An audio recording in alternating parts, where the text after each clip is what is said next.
Have you ever held a gemstone up to the light and watched it split into a rainbow? There's something almost magical about it. And yet, everything that happens inside that stone is pure science. Today, we're diving into the world of gemstones and precious stones. We'll cover what they actually are, how they form deep inside the earth, what makes some worth millions of dollars, and which ones have shaped human history in ways you might not expect. Whether you're a total beginner or someone who's always been curious, by the end of this video, you'll look at gemstones in a completely different way. Let's get into it. Let's start with the basics. What exactly qualifies as a gemstone? A gemstone is a mineral, or sometimes an organic material, that is cut and polished for use in jewelry or decoration. But not every mineral makes the cut. To be considered a gemstone, a material generally needs three things: beauty, durability, and rarity. Beauty refers to how the stone looks, its color, transparency, and the way it interacts with light. Durability means it can survive being worn and handled without easily scratching or breaking. And rarity means it isn't found just anywhere. Scarcity drives desirability. Gemstones are typically measured on the Mohs hardness scale, which goes from 1 to 10.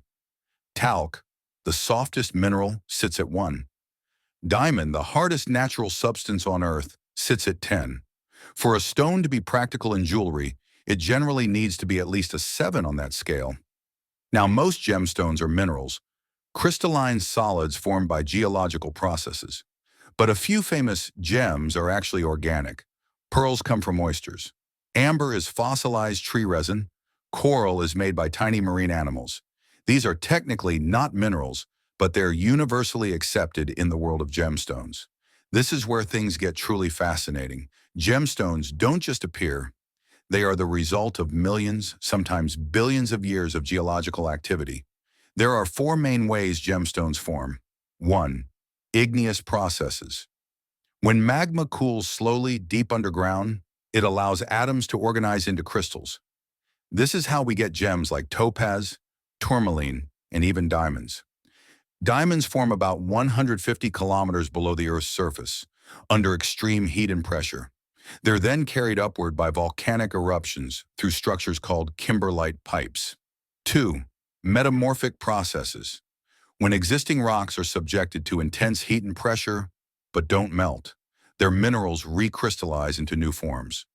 Rubies, sapphires, and garnets are often formed this way. 3. Sedimentary processes. As water moves through rock, it can deposit minerals that crystallize over time. Opals and malachite are classic examples of gems formed through sedimentary activity. 4. Hydrothermal processes. Hot, mineral-rich water circulating through cracks in rock can deposit crystals as it cools. Emeralds and amethysts frequently form this way. What's remarkable is that the same element can produce very different gemstones depending on the conditions. Take corundum. It's the mineral that forms both rubies and sapphires. The only difference is trace impurities. Chromium makes it red, ruby, while iron and titanium make it blue, sapphire. For centuries, four stones have been considered the most precious of all: diamond, ruby, emerald, and sapphire. Let's look at each one briefly. Diamond is the king of gems. Pure carbon, arranged in a crystal lattice so tight it becomes the hardest natural material on Earth. The way a diamond is cut determines how it bends and reflects light.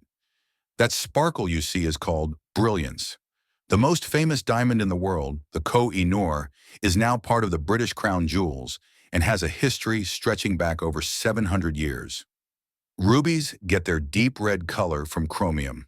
The finest rubies come from Myanmar, formerly Burma, and are sometimes called pigeon's blood rubies for their intense, pure red hue.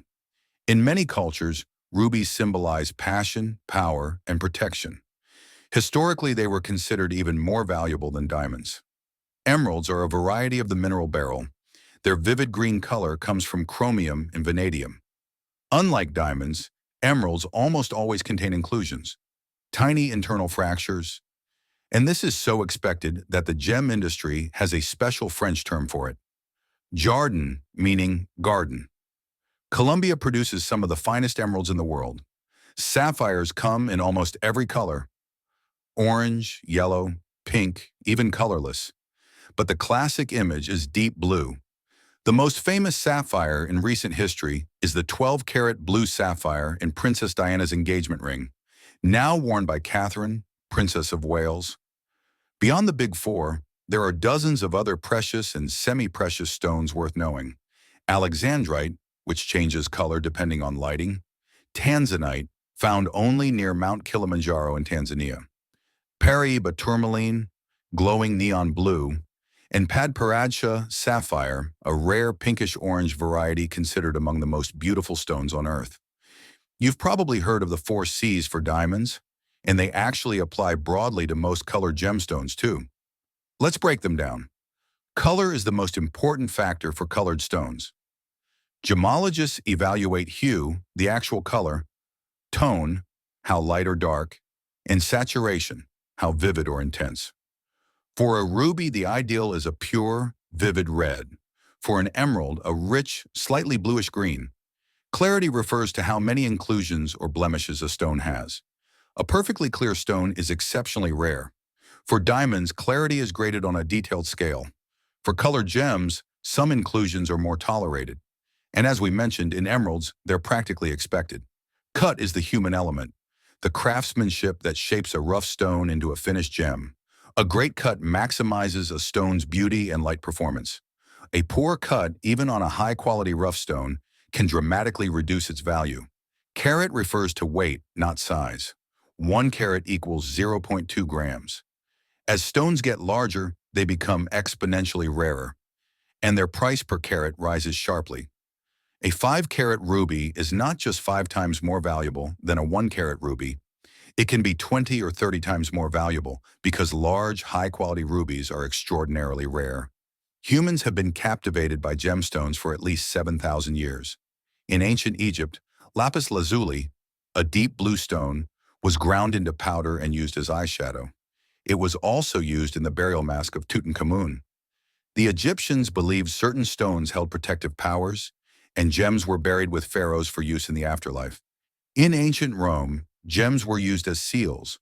A carved intaglio stone pressed into wax was a mark of identity and authority. Soldiers wore bloodstone, believing it could stop wounds from bleeding. Medieval Europeans set gemstones in religious relics and crowns, believing they radiated divine virtue. The gem trade also shaped global history. The Silk Road wasn't just about silk. It was a highway for rubies from Burma, sapphires from Sri Lanka, and lapis lazuli from Afghanistan. Gemstones were a universal currency, compact enough to carry across continents and valuable enough to fund empires.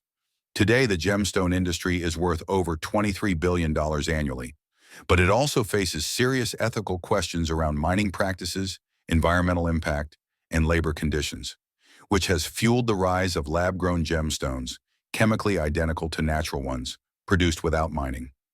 So the next time you see a gemstone, remember, you're looking at something that took millions of years and extraordinary conditions to exist.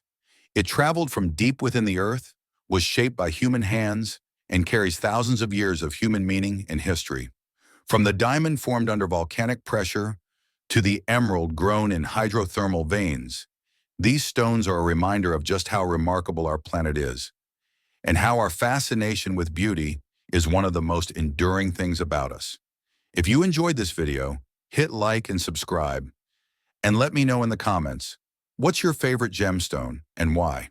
I'll see you in the next one.